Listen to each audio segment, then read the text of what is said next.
Next topic है molecular theory of surface tension. देखो surface tension क्यों डेवलप होता है किसी भी लिक्विड के अंदर, वो हम एक थ्योरी की हेल्प से हम समझेंगे जिसको हम बोलते हैं मॉलिक्यूलर थ्योरी। देखो मॉलिक्यूलर थ्योरी ये बोलती है कि मान लो कि ये कोई लिक्विड है और इसकी सरफेस पे एक मॉलिक्यूल हमने एज्यूम किया और एक मॉलिक्यूल इसके अंदर एज्यूम कर रखा है, ठीक है। तो ये जो अंदर वाला मॉलिक्यूल है इसको इसके चारों तरफ जितने भी लिक्विड के मॉलिक्यूल्स होंगे वो अपनी तरफ अट्रैक्ट कर रहे होंगे, खींच रहे होंगे, तो चारों तरफ इसके ऊपर एक इंटरमॉलिक्यूलर फोर्स लग रहा होगा, जिसकी वजह से नेट फोर्स इसके ऊपर कितना हो जाएगा, 0, क्योंकि चारों तरफ ये फोर्स लग रहा है इसके ऊपर। इस मॉलिक्यूल के चारों तरफ जितने भी दूसरे मॉलिक्यूल्स होंगे वो इस मॉलिक्यूल को अपनी तरफ खींचेंगे और इस तरीके से एक इंटरमॉलिक्यूलर फोर्स इसके ऊपर लगाएंगे। तो ये सारे के सारे फोर्स आपस में कैंसिल हो गए। इधर लगने वाला फोर्स इधर लगने वाले फोर्स को कैंसिल करेगा, ऊपर लगने वाला फोर्स नीचे लगने वाले फोर्स को कैंसिल करेगा। इस तरीके से सारे के सारे फोर्सेस चारों तरफ क्या हो जाते हैं, कैंसिल। तो इस पर नेट फोर्स क्या लगेगा, 0। लेकिन अगर कोई सरफेस पे मॉलिक्यूल है तो उसके साथ क्या होगा, उसके इधर मान लो कोई मॉलिक्यूल है, इधर कोई मॉलिक्यूल है, ऊपर तो मॉलिक्यूल होंगे ही नहीं, नीचे कोई मॉलिक्यूल है इधर और इधर मॉलिक्यूल्स होंगे, तो ये सब इसको अपनी तरफ खींच रहे होंगे इस तरीके से, ये इसके ऊपर इंटरमॉलिक्यूलर फोर्स लगा रहे होंगे। तो जो नेट फोर्स डेवलप होगा वो अंदर की तरफ डेवलप होगा, नीचे की तरफ डेवलप होगा, क्योंकि बाहर तो मॉलिक्यूल है ही नहीं ना, ऊपर तो मॉलिक्यूल है ही नहीं, तो नेट फोर्स किधर लगेगा, नीचे की तरफ। तो सरफेस पे जितने भी मॉलिक्यूल्स होंगे, इस लिक्विड की सरफेस पे जितने भी मॉलिक्यूल्स होंगे सबके ऊपर अंदर की तरफ यानी कि लिक्विड की तरफ एक फोर्स लग रहा होगा, और उस फोर्स की वजह से लिक्विड की जो सरफेस है वो सिकुड़ने की कोशिश करेगी, छोटा होने की कोशिश करेगी। तो ये जो फोर्स डेवलप हो रहा है सरफेस के ऊपर, इसी को हम क्या बोलते हैं, सरफेस टेंशन बोलते हैं, ठीक है। तो अगर मॉलिक्यूल को ऊपर की तरफ जाना है तो इसके ऊपर कुछ वर्क होना चाहिए। जैसे मान लो कि एक ऑब्जेक्ट है और उसके ऊपर ग्रेविटेशनल फोर्स लग रहा है, अगर मैं उसको किसी h हाइट पे लेके जाऊंगा तो मुझे एक्सटर्नली फोर्स लगा के उसको लिफ्ट करना पड़ेगा, तभी तो ऊपर जाएगा वो। तो उसी तरीके से अगर सरफेस पे कोई मॉलिक्यूल है तो उसको अगर अंदर से सरफेस तक पहुंचना है तो इसके लिए एक्सटर्नली उसके ऊपर कुछ वर्क होना चाहिए, तभी तो पहुंच पाएगा। लिक्विड के अंदर तो नेट फोर्स 0 है, लेकिन अगर सरफेस पे अगर कोई मॉलिक्यूल है तो उसके ऊपर नेट फोर्स किधर लग रहा है, नीचे की तरफ। तो इस नीचे की तरफ लगने वाले फोर्स के अपोजिट अगर उसको ऊपर जाना है, सरफेस पे बने रहना है, तो इसके लिए क्या करना पड़ेगा, उसको अंदर से निकल के सरफेस तक जाना पड़ेगा, और उसके लिए उसके ऊपर कुछ वर्क होगा। वो जो वर्क उस मॉलिक्यूल के ऊपर होगा वो उसके अंदर एक एनर्जी की फॉर्म में स्टोर हो जाएगा, और उसी को हम बोलते हैं सरफेस एनर्जी। तो लिक्विड की जो सरफेस है उसका एरिया जितना ज्यादा होगा, सरफेस का एरिया जितना ज्यादा होगा, उसकी सरफेस पे उतने ज्यादा मॉलिक्यूल्स होंगे और उन मॉलिक्यूल्स की सरफेस एनर्जी उतनी ही ज्यादा होगी। तो एक सिंपल सी चीज आपको याद रखनी है कि अगर किसी भी लिक्विड की जो फ्री सरफेस है, फ्री सरफेस मतलब जैसे कोई वाटर की ड्रॉप है तो उसकी फ्री सरफेस कौन सी मानी जाएगी, बाहर वाली सरफेस, बाहर वाली सरफेस को फ्री सरफेस बोलेंगे। और अगर कोई बबल है तो उसमें 2 फ्री सरफेस होंगी, एक तो इनर फ्री सरफेस और एक outer free surface, 2 free surface होंगी। तो कोई भी लिक्विड हो उसकी जो फ्री सरफेस है उसके ऊपर जितने ज्यादा मॉलिक्यूल्स होंगे उन मॉलिक्यूल्स की सरफेस एनर्जी उतनी ही ज्यादा होगी, उन मॉलिक्यूल्स की सरफेस एनर्जी क्या होगी, उतनी ही ज्यादा। जैसे मान लो कि सेम साइज की एक तो ड्रॉप है और एक है बबल, सेम साइज के हैं दोनों, एक तो क्या है ड्रॉप, वाटर की ड्रॉप है, और एक क्या है बबल, दोनों का रेडियस सेम है, साइज सेम है, लेकिन क्योंकि ड्रॉप के अंदर एक ही फ्री सरफेस होगी, आउटर सरफेस, लेकिन बबल में क्या है, 2 फ्री सरफेस है, एक तो इनर फ्री सरफेस है और एक आउटर फ्री सरफेस है। इसकी वजह से क्या होगा, सरफेस एरिया किसका ज्यादा होगा, लिक्विड के मॉलिक्यूल्स का, वाटर बबल के लिए ज्यादा होगा। जो ड्रॉप होगी उसके लिए एक ही फ्री सरफेस है तो बाहर जो सरफेस पे मॉलिक्यूल्स होंगे उनका सरफेस एरिया देखना है, लेकिन जो बबल है उसके लिए तो 2 फ्री सरफेस हो गए ना, इनर और आउटर, तो उसका सरफेस एरिया क्या है, फ्री सरफेस का एरिया ज्यादा है। तो इसका मतलब जो बबल है उसको फॉर्म करने के लिए आपको ज्यादा वर्क करना पड़ेगा, यानी कि जो बबल है उसकी सरफेस एनर्जी क्या होगी, ज्यादा होगी, किसकी कंपैरिजन में, ड्रॉप की कंपैरिजन में। तो ये जो थ्योरी है ये सिर्फ इतना ही बताती है कि अगर कोई भी लिक्विड की सरफेस है तो सरफेस पे जितने भी मॉलिक्यूल्स हैं उनके ऊपर एक नेट फोर्स लग रहा होगा, लिक्विड के अंदर की तरफ, लिक्विड की तरफ लग रहा होगा, और उसकी वजह से ये सरफेस टेंशन फोर्स डेवलप होता है। इस सरफेस टेंशन फोर्स के अपोजिट जो इसके ऊपर अंदर की तरफ फोर्स लग रहा है, इसके अपोजिट अगर किसी भी लिक्विड के मॉलिक्यूल को सरफेस पे जाना है तो इसके लिए कुछ वर्क करना पड़ेगा, वो वर्क इसके अंदर सरफेस एनर्जी की फॉर्म में स्टोर हो जाएगा। तो किसी भी लिक्विड की सरफेस का सरफेस एरिया जितना ज्यादा होगा उसकी सरफेस पे उतने ही ज्यादा मॉलिक्यूल्स होंगे, उनकी सरफेस एनर्जी उतनी ही ज्यादा होगी, ठीक है। तो सरफेस एनर्जी को हमेशा किससे रिलेट करना है, सरफेस एरिया से। अगर सरफेस एरिया ज्यादा है किसी भी लिक्विड की सरफेस का तो उसकी सरफेस एनर्जी ज्यादा होगी, और अगर सरफेस एरिया कम है तो सरफेस एनर्जी कम होगी। बस इतना सा कॉन्सेप्ट है, ठीक है, आया समझ में। अब कैलकुलेट करके देखते हैं कि सरफेस एनर्जी का फॉर्मूला क्या होगा। अभी अगर आपको कैलकुलेट करना हो तो सरफेस टेंशन की टर्म्स में सरफेस एनर्जी का फॉर्मूला क्या होगा वो हम डिराइव करके देखेंगे। देखो एक सिंपल सा केस लिया हमने, एक वायर को ऐसे रेक्टेंगल की शेप में फोल्ड कर दिया और इसके ऊपर एक दूसरे वायर का एक स्लाइडर लगा दिया। ये स्लाइडर इसके ऊपर आगे पीछे ऐसे खिसक सकता है। अब हमने क्या किया है, इस लूप को, जो एक लूप टाइप बन गया, इस लूप को हमने एक सॉफ्ट सॉल्यूशन में डिप किया, है ना, सॉफ्ट सॉल्यूशन है उसमें डिप किया और ऐसे बाहर निकाला। तो बाहर निकालेंगे तो उसमें एक फिल्म बन जाएगी, इसके ऊपर पतली सी एक लेयर बन जाएगी ना इसके ऊपर, उसको फिल्म बोलते हैं। तो ये एक फिल्म बन गई इसके ऊपर। अब ये जो लिक्विड की फिल्म है, ये जो लिक्विड का एक पतली सी लेयर बन रही है यहाँ पे, ये लेयर अपना एरिया मिनिमाइज करने की कोशिश करेगी। ये चाहेगी कि इसका सरफेस एरिया कम से कम रहे, सिकुड़ने की कोशिश करेगी, ऐसा बोल सकते हो कि ये छोटा होने की कोशिश करेगी। और छोटा होने की कोशिश करेगी इसका मतलब इस स्लाइडर के ऊपर अंदर की तरफ एक फोर्स लग रहा होगा। वो फोर्स कौन सा फोर्स होगा, वो सरफेस टेंशन की वजह से लगने वाला फोर्स होगा। अब सरफेस टेंशन का फॉर्मूला तो हमको याद है, T equal to F by L. तो इससे F इक्वल टू क्या आ जाएगा, T इंटू एल। यानी कि ये जो लिक्विड फिल्म है इसकी वजह से इस स्लाइडर के ऊपर, जिसकी लेंथ L मान लेते हैं, इस स्लाइडर के ऊपर जो फोर्स लग रहा होगा अंदर की तरफ वो कितना होगा, T इंटू एल के बराबर होगा। लेकिन ये सिर्फ ऊपर वाले मॉलिक्यूल्स की वजह से लगने वाला फोर्स है। ये जो स्लाइडर है ये किसी पतली सी एक लिक्विड फिल्म से जुड़ा हुआ है, मतलब इससे कनेक्टेड है। तो इस लिक्विड फिल्म के इधर वाले जो मॉलिक्यूल्स होंगे वो भी स्लाइडर को अपनी तरफ खींच रहे होंगे, और इस लिक्विड फिल्म के पीछे की तरफ जो मॉलिक्यूल्स होंगे वो भी स्लाइडर को अपनी तरफ खींच रहे होंगे, मतलब छोटा करने की कोशिश करेंगे सरफेस एरिया। तो इसकी वजह से जो फोर्स इसके ऊपर लग रहा होगा स्लाइडर के ऊपर वो डबल हो जाएगा। ये तो एक साइड में लगने वाला फोर्स है, तो इसको मैं 2 से मल्टीप्लाई करूंगा, तब जाके आपके पास में नेट फोर्स आएगा जो स्लाइडर के ऊपर इधर लग रहा होगा। तो उसको 2 इंटू टी लिखा जाएगा। ये जो फॉर्मूला है ये किसी एल लेंथ के ऊपर लगने वाले फोर्स का फॉर्मूला डिराइव करने के लिए फॉर्मूला बन गया। जैसे सरफेस टेंशन का फॉर्मूला है F by L, F equal to आएगा टी इंटू एल। इसको 2 से मल्टीप्लाई क्यों किया बताओ, क्योंकि ये लिक्विड फिल्म की बात हो रही है, और लिक्विड फिल्म के अंदर हमेशा दो एक तरह से फ्री सरफेस होती है, एक तो सामने वाली और एक पीछे वाली, इसलिए डबल फोर्स लगेगा इसके ऊपर, इसलिए 2 से मल्टीप्लाई किया हमने। ठीक है, ये वो फोर्स आ गया जो सरफेस टेंशन की वजह से स्लाइडर पे लगेगा। अब सपोज करो मैं स्लाइडर को आगे ले जाना चाह रहा हूं, इस लिक्विड फिल्म का एरिया बढ़ाने की कोशिश कर रहा हूं। मान लो कि स्लाइडर को यहां तक लेके आना है और पहले वाली पोजीशन से इसकी जो दूरी है वो है x, यहां से यहां तक खिसकाना है, x डिस्टेंस से इसको इधर खिसकाना है। तो आपको एक्सटर्नली फोर्स लगाना पड़ेगा, क्योंकि सरफेस टेंशन तो स्लाइडर को भी इधर लाने की कोशिश कर रहा है, सरफेस के एरिया कम करने की कोशिश कर रहा है, आप खींच रहे हो उधर इसको, तो एक्सटर्नली आपको फोर्स लगाना पड़ेगा। और ये जो एक्सटर्नल फोर्स है ये कम से कम कितना होना चाहिए, तो इस स्लाइडर के ऊपर अंदर की तरफ जो फोर्स लग रहा है उसके बराबर होना चाहिए। जो एक्सटर्नल फोर्स लगेगा यहाँ पे वो किसके बराबर होगा, इस स्लाइडर पे अंदर की तरफ जो फोर्स लग रहा है कम से कम उसके बराबर तो लगाना ही पड़ेगा, तभी तो स्लाइडर आगे मूव करेगा। तो एक्सटर्नल फोर्स की वैल्यू अपने पास आ गई। अब मान लो इसको x डिस्टेंस से आगे खिसकाना है तो हमें कुछ वर्क भी करना पड़ेगा इसके लिए। तो वर्क बराबर होगा फोर्स इनटू डिस्प्लेसमेंट कितना हुआ x, फोर्स की वैल्यू क्या है 2t into L into x, ये आ गया वर्क जो हमें करना पड़ा। अब इसको सरफेस एरिया से रिलेट करते हैं। ये देखो आपने जब स्लाइडर को इधर खींचा तो आपने ये जो लिक्विड फिल्म है इसका कितना एरिया इंक्रीज कर दिया, तो ये वाली लेंथ है l, ये वाली साइड है x, तो l इंटू एक्स ये आ गया इस रेक्टेंगल का एरिया, तो इतना एरिया इंक्रीज हो गया। लेकिन क्योंकि लिक्विड फिल्म में 2 फ्री सरफेस होती है तो दोनों साइड का सरफेस एरिया काउंट होगा। तो टोटल जो एरिया इंक्रीज हुआ है सरफेस एरिया उसको मैं डेल्टा ए लिख रहा हूं, वो बराबर होगा 2 इंटू एल एक्स। एक साइड में जो सरफेस एरिया वो कितना है एल इंटू एक्स, पीछे वाली साइड में भी तो इतना ही सरफेस एरिया होगा लिक्विड फिल्म का, तो उसको 2lx लिखेंगे टोटल एरिया को। ये समझ में आया 2 से क्यों मल्टीप्लाई किया है, क्योंकि लिक्विड फिल्म के अंदर हमेशा 2 सरफेस काउंट होती है, फ्रंट वाली और बैक साइड वाली।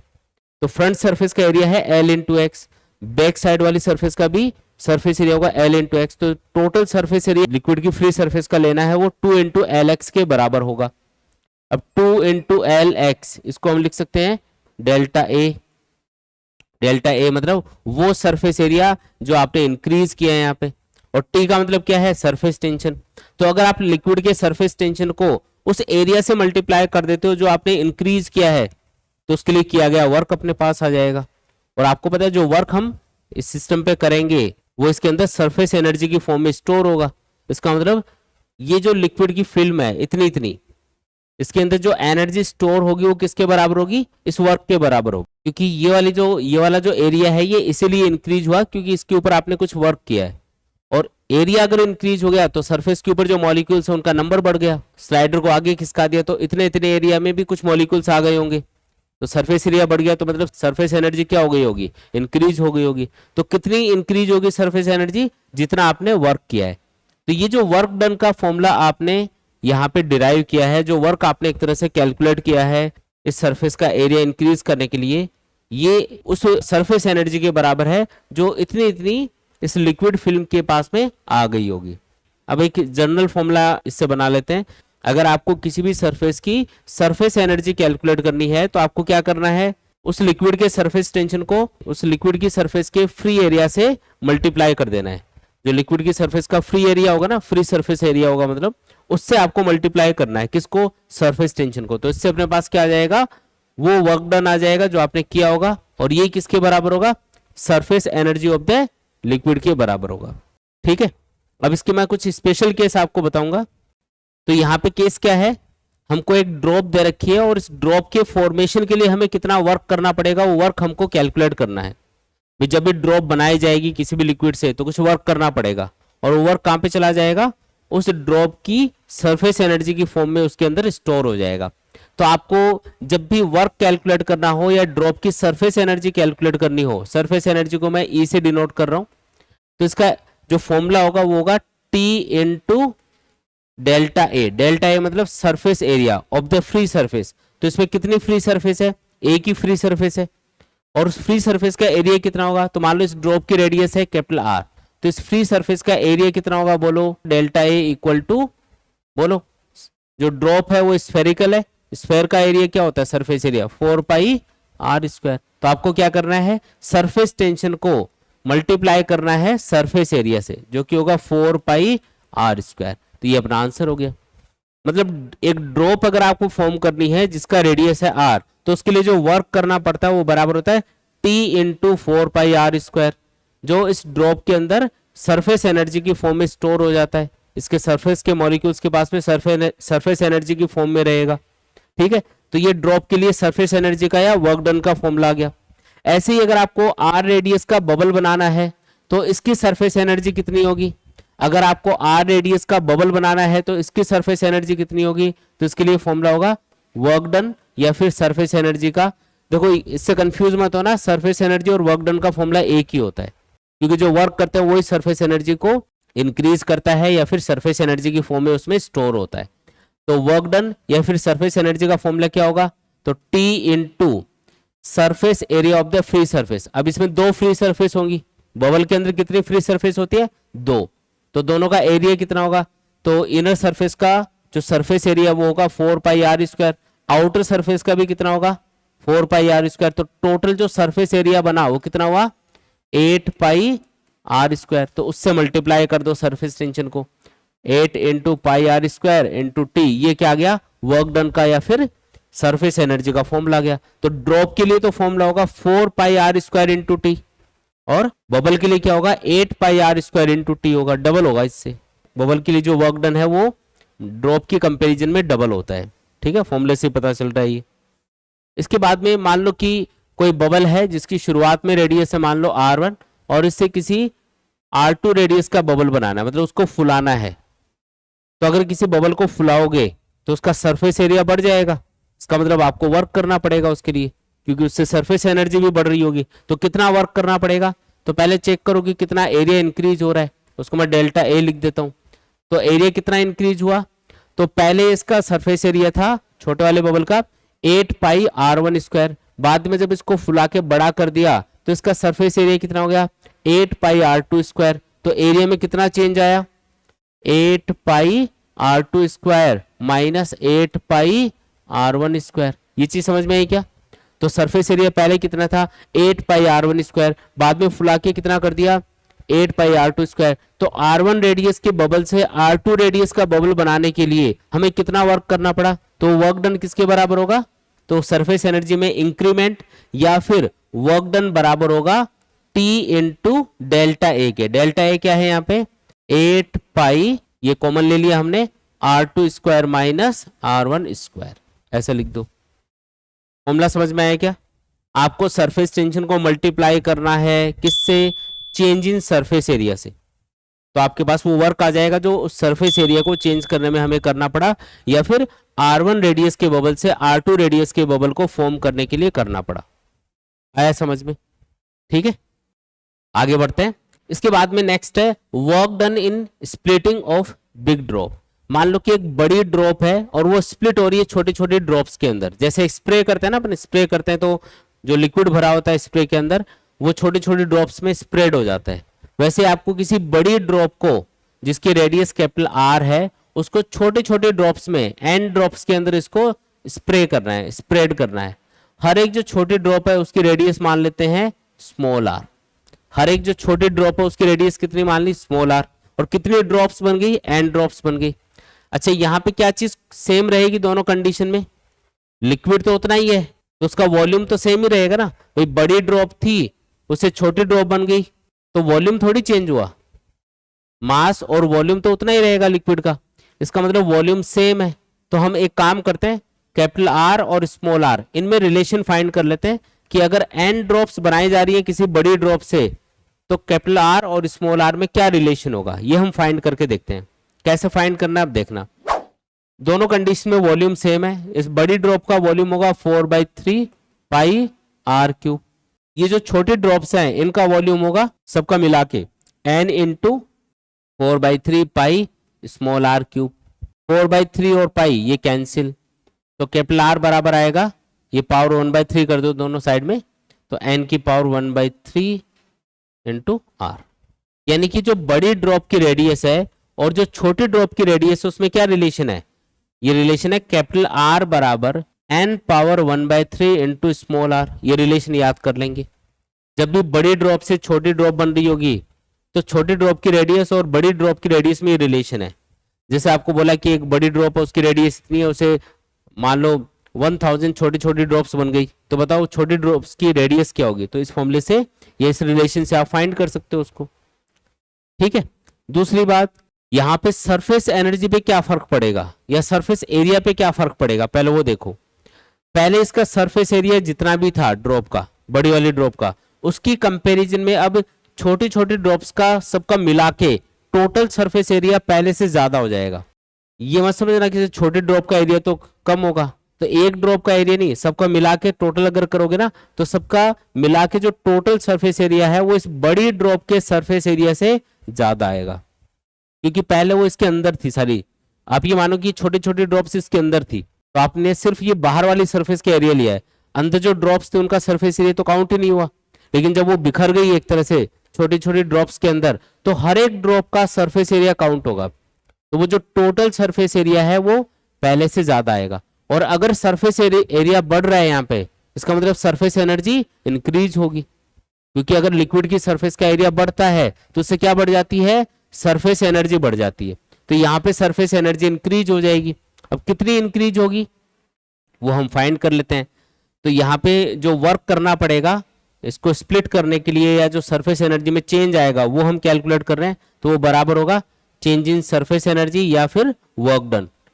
तो हमको ये करना है कि जो फाइनल सरफेस एनर्जी है वो कैलकुलेट करनी है, फिर उसमें से माइनस करना है इस बड़ी ड्रॉप की सरफेस एनर्जी को। तो वो जो फाइनल सरफेस एनर्जी और इनिशियल सरफेस एनर्जी में डिफरेंस आएगा वही क्या होगा, उस वर्क के बराबर होगा जो बड़ी ड्रॉप को छोटी ड्रॉप्स में स्प्लिट करने में हमें करना पड़ा होगा। ठीक है, तो वर्क या चेंज इन सरफेस एनर्जी बराबर फाइनल सरफेस एनर्जी कितनी होगी इनकी, तो फॉर्मूला होता है T into delta A. T मतलब सरफेस टेंशन, डेल्टा ए मतलब सरफेस एरिया। एक ड्रॉप का सरफेस एरिया कितना होगा, 4 pi small r square. N drops का कितना होगा, तो n into 4 pi small r square. ठीक है, ये फाइनल सरफेस एनर्जी है। इनिशियल सरफेस एनर्जी कितनी होगी, ये होगा T into 4 pi capital R square, क्योंकि इसका सरफेस एरिया कितना था 4 पाई कैपिटल आर स्क्वायर। अब इसको सॉल्व करेंगे तो 4 पाई और टी ये तो कॉमन ले लो और यहाँ पे आएगा n into small R square minus capital R square, ये आ गया। अब कैपिटल आर और स्मॉल आर में रिलेशन आपको पता है, वो रिलेशन यूज कर लो। जैसे आप यहाँ पे स्मॉल आर को हटा दो, स्मॉल आर को हटाने के लिए capital R upon n power 1/3 इसको लिखना पड़ेगा। इधर लिख रहा हूं थोड़ा सा, ठीक है, देखो इधर लिख के बता रहा हूं। वर्क डन बराबर आएगा 4 पाई टी इंटू ये आ गया n, तो स्मॉल आर तो बराबर होगा कैपिटल आर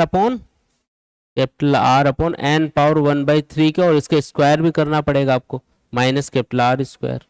देखते हैं क्या आता है सॉल्व करने पे। 4 पाई टी, देखो यहाँ पे आर स्क्वायर बनेगा, ऊपर एक आर स्क्वायर ये भी है तो आर स्क्वायर तो बाहर ही निकाल लो, इनटू यहाँ पे n की पावर 2/3 बनेगा, नीचे एक n ऊपर भी है तो n की पावर यहाँ पे 1 मान लो तो 1, और ये जो नीचे n की पावर 2/3 बनेगा ये ऊपर जाएगा तो माइनस में होगी पावर, तो 1 माइनस 2/3 ये 1/3 बनेगा, तो n की पावर 1/3 आएगा -1। ये अपना फाइनल आंसर आ गया। तो बड़ी ड्रॉप की रेडियस अगर आपको पता हो तो उससे n छोटे ड्रॉप्स बनाने के लिए जो वर्क करना पड़ेगा वो बराबर होगा 4 pi R square into T into N power 1/3 -1। अब ये सारी वैल्यूज गिवन होंगी, सरफेस टेंशन बताएगा लिक्विड का, रेडियस बताएगा बड़ी वाली ड्रॉप की, और कितने ड्रॉप्स बन रही है छोटी वो भी आपको बताएगा। तो बस आपको फॉर्मूले में वैल्यू पुट करके सॉल्व करना है, ठीक है, आया समझ में। इसमें एक ये भी चीज कई बार पूछ लेते हैं कि जो बड़ी ड्रॉप है अगर इससे छोटी ड्रॉप बन रही है तो इससे जो ड्रॉप्स हैं उनका टेम्परेचर कम होगा या बढ़ेगा। अब ये कैसे हम पता करेंगे, तो पहले जो सरफेस एनर्जी है वो कम थी क्योंकि सरफेस एरिया कम है, बाद में जब छोटी छोटी ड्रॉप्स बन गई यहाँ पे तो उन सब की मिला के क्योंकि सरफेस एरिया बढ़ गया तो सरफेस एनर्जी ज्यादा आ रही है, यानी कि सरफेस एनर्जी इंक्रीज हो रही है। तो पहले से अगर ज्यादा सरफेस एनर्जी मिल रही है ड्रॉप्स की तो वो जो एक्स्ट्रा एनर्जी है वो कहाँ से है इसके अंदर, तो ड्रॉप्स के पास पहले हीट एनर्जी थी, हीट की फॉर्म में कुछ एनर्जी थी इसके पास, और उस हीट एनर्जी का कुछ पार्ट किस में कन्वर्ट हो गया, सरफेस एनर्जी में कन्वर्ट हो गया। तो यहाँ पे सरफेस एनर्जी तो बढ़ गई लेकिन हीट एनर्जी क्या हो जाएगी, कम हो जाएगी, और हीट एनर्जी अगर ड्रॉप के पास कम हो जाएगी तो उसका टेम्परेचर क्या हो जाएगा, कम। तो जो बड़ी ड्रॉप है इससे जब भी छोटे ड्रॉप्स बनाए जाएंगे तो उनका टेम्परेचर हमेशा डिक्रीज होगा। आप महसूस करना कि आपने किसी स्प्रे के अंदर पानी भरा हुआ है और फिर आप स्प्रे करके देखना खुद पे, आपको ठंडा ठंडा महसूस होगा। वो ड्रॉप्स है वो ठंडी क्यों महसूस होती है, क्यों, क्योंकि उनकी सरफेस एनर्जी बढ़ जाती है छोटी छोटी ड्रॉप्स की मिला के सबकी, और सरफेस एनर्जी बढ़ाने के लिए जो उनकी इंटरनल एनर्जी है जो हीट के फॉर्म में उनके पास है वो कन्वर्ट हो जाती है सरफेस एनर्जी की फॉर्म में, इसलिए टेम्परेचर डाउन हो जाता है। टेम्परेचर डाउन होने से वो आपको ठंडी महसूस होंगी। इसके बाद में एक और केस है इसमें last, formation of a big drop from A small drop. उल्टा केस है, पहले वाले का उल्टा केस है।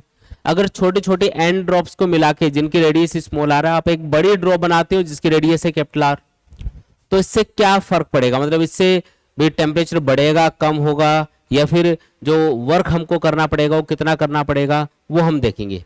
अब क्योंकि छोटे ड्रॉप्स की अगर देखा जाए तो जो सरफेस एनर्जी है वो ज्यादा होगी सबकी मिला के क्योंकि सरफेस एरिया इनका ज्यादा है, और बड़ी ड्रॉप का सरफेस एरिया कंपैरेटिवली इन सब का मिला के जो सरफेस एरिया आएगा उससे कम रहेगा, इसका मतलब इसकी सरफेस एनर्जी कम है।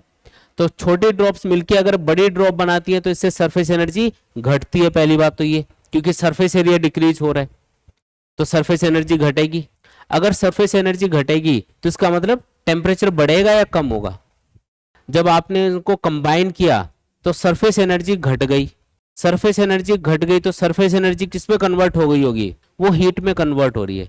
तो ये उल्टा केस है, जब बड़ी ड्रॉप से छोटी ड्रॉप्स बनेंगी तो टेम्परेचर हमेशा डिक्रीज होगा, और जब छोटी ड्रॉप्स मिलके एक बड़ी ड्रॉप बनाएंगी तो हमेशा टेम्परेचर बढ़ेगा। याद रखना, ये क्वेश्चन पूछा जाता है कई बार, तो यहाँ पे टेम्परेचर बढ़ जाएगा। अच्छा, बड़ी ड्रॉप और छोटी ड्रॉप की रेडियस में क्या रिलेशन है, तो दोनों का वॉल्यूम सेम होगा इसलिए रिलेशन आएगा capital R equal to n power 1/3 into small R. अभी बताया था वही रिलेशन है ये, ठीक है। तो ये रिलेशन आ गया इनके बीच में।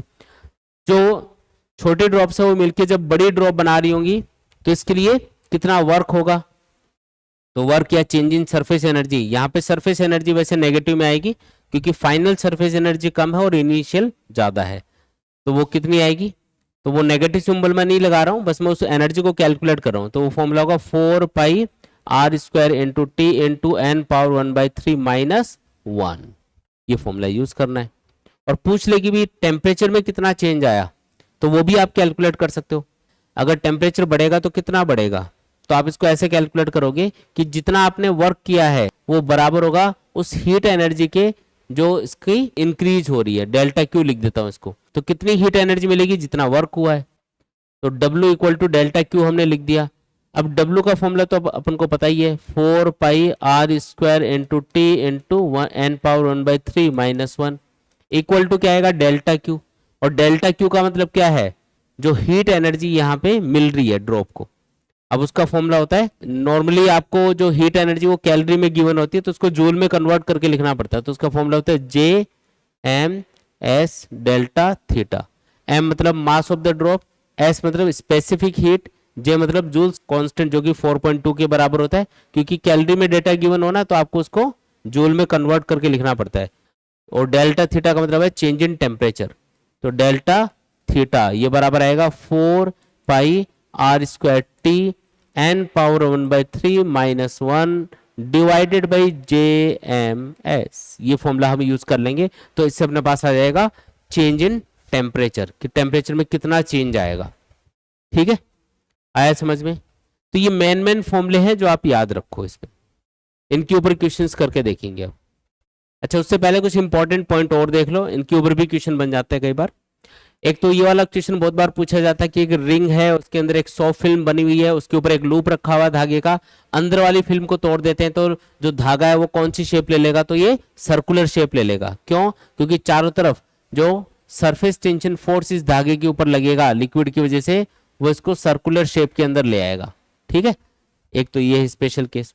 दूसरा है कि कई बार आपको बोलेगा कि दो छोटे बबल हैं जिनकी रेडियस है R1 और R2 और वो आपस में मिक्स हो गए और एक बड़ा बबल बन गया। बड़े बबल की रेडियस है मान लो R, तो बताओ बड़े बबल की रेडियस और छोटे बबल की रेडियस में क्या रिलेशन होगा, तो ये R बराबर होगा under root of R1 square plus R2 square. ये फॉर्मूला इसके लिए यूज करना है। ठीक है, ये डायरेक्टली आपको यूज करना है। दोनों बबल की रेडियस दे रखी होगी, उनका स्क्वायर करके अंडर रूट कर दो, ऐड कर लो और उससे रेडियस कैलकुलेट कर लो बड़े वाली बबल की। अगर दो बबल आपस में ऐसे चिपके हुए हैं, कई बार आपने देखा होगा कि दो बबल इस तरीके से चिपके रहते हैं, तो जब ये चिपके रहेंगे तो इनके बीच में यहाँ पे एक कॉमन सरफेस बनेगी। ये जो कॉमन सरफेस है, ये दो अलग अलग बबल हैं, इनके बीच में जो कॉमन सरफेस बनेगी उसकी रेडियस आपको पूछ लेते हैं। तो उसका फॉर्मूला होता है R1 R2 upon R2 minus R1। R1 छोटे वाले बबल की रेडियस है और R2 बड़े वाले बबल की रेडियस है। तो बस ये फॉर्मूला यूज करके आप ये जो बीच में ये जो एक कॉमन सरफेस बनेगी इसकी रेडियस कैलकुलेट कर सकते हो। तो ये तीन इंपॉर्टेंट पॉइंट आपको याद रखने हैं इसमें। ठीक है, अगर दो बबल मिलके एक बड़ा बबल बना रहे हैं तो बड़े बबल की रेडियस क्या होगी, under root of R1 square plus R2 square. और अगर दो बबल आपस में जुड़े हुए हैं तो उनकी जो कॉमन सरफेस होगी बीच में उसकी रेडियस कितनी होगी, R1 R2 upon R2 minus R1। बस ये फॉर्मूला यूज करना है। ठीक है।